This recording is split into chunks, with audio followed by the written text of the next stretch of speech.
Hi guys, it's your favorite baking Betty. Welcome back. Today I am so excited to be sharing with you a very easy and moist carrot cake with cream cheese frosting. I'll be showing you how to put it together from A to Z. So let's get started. Into a separate bowl, we add 4 large eggs, and into that we add in half a cup of brown sugar, and into that we add 1 cup of white granulated sugar.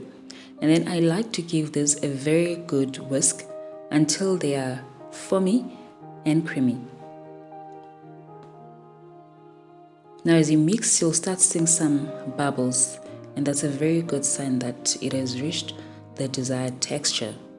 Into that we add 1 teaspoon of vanilla and then 1 cup of vegetable oil. I prefer using canola, but you can use any type of vegetable oil that you like. So you give those a nice whisk together. And then lastly, we add in 1 cup of buttermilk. Now this gives a very nice moist texture to our cake. So you just mix all the wet ingredients together and then you set them aside. Into a separate bowl, mix our dry ingredients. We have 2 cups of flour. We add in 1/4 teaspoon of salt, 2 teaspoons of baking powder, 1 teaspoon of baking soda, 1 teaspoon of ground cinnamon, half a teaspoon of ground nutmeg, and then half a teaspoon of ground cardamom. Cardamom is very optional, but I like to add it as it adds a very nice flavor to my cake. So you just mix together your dry ingredients. You give them a nice mix until they well combined.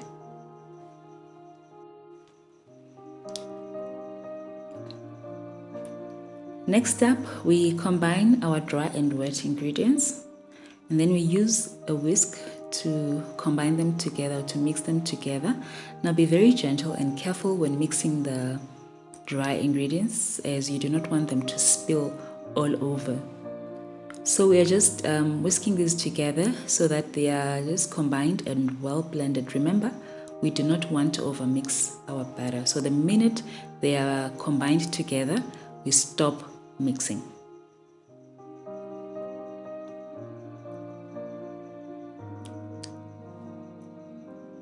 So next up, I'll be adding crushed pineapple. I'm using the small tin, which is the 227 grams. I drained the water. And then we add in 2 cups of grated carrots. Now I like to use the small side of my grater as I do not like to see big chunks of carrots into my carrot cake. So you just fold in all of those together using a spatula or a spoon. You do not want to overmix, remember?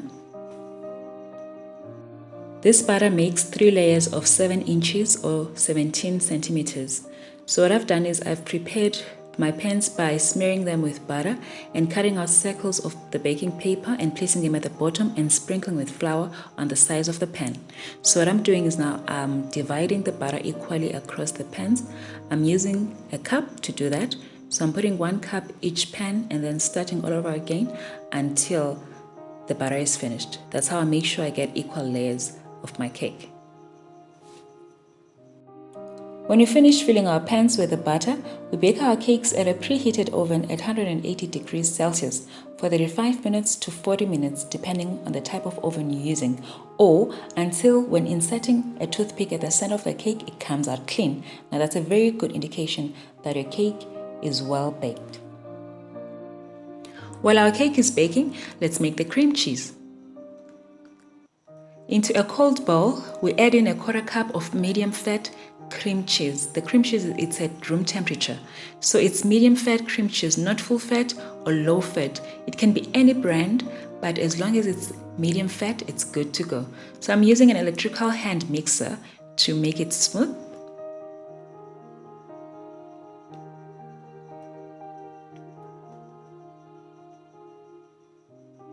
Next, we add in 1 cup of heavy cream.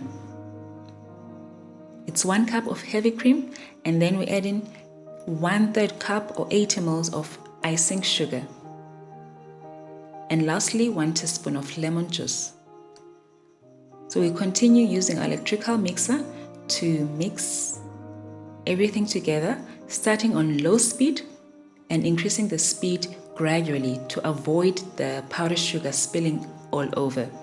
So you just continue mixing while scraping the sides in between. We mix our cream until it's nice and thick.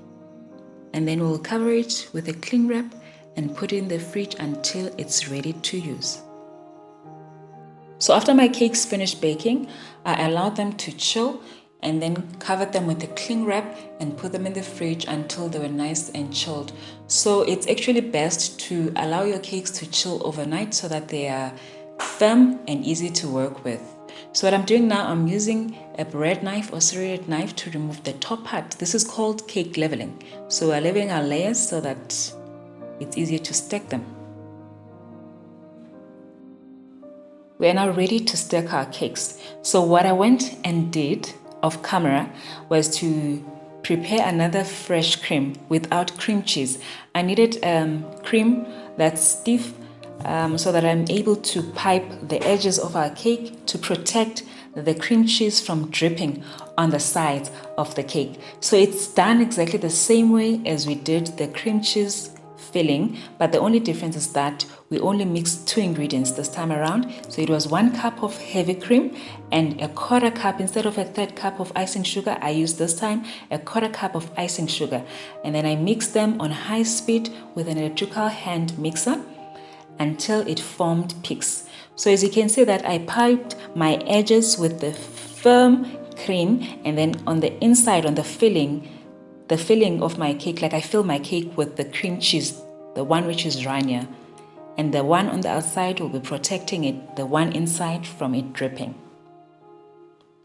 Alright, so I'm just gonna smooth out everything nicely, repeat exactly the same process until all my cake layers have been stacked.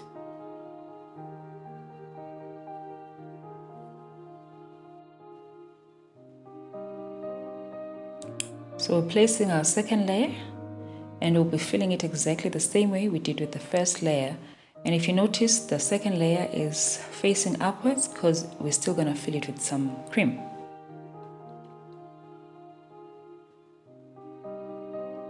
And the last layer, we face it downward. It faces downwards because we'll not be stacking any further layers on top of it. So what I'm doing now is piping with the firm cream on the outside and using a spatula or a flat knife if you do not have a spatula to smooth out the cream outside, and then using a cake scraper to clean out our cream on the sides and then cleaning out the edges. And then it goes to the fridge to chill before you can be able to decorate your cake. I'm using the fresh cream to decorate my cake, so I'll also be using some macarons, sprinkles, and cake crumbs. And voila! We have a beautiful carrot cake. Thank you so much, guys, for watching. Thank you, thank you, thank you.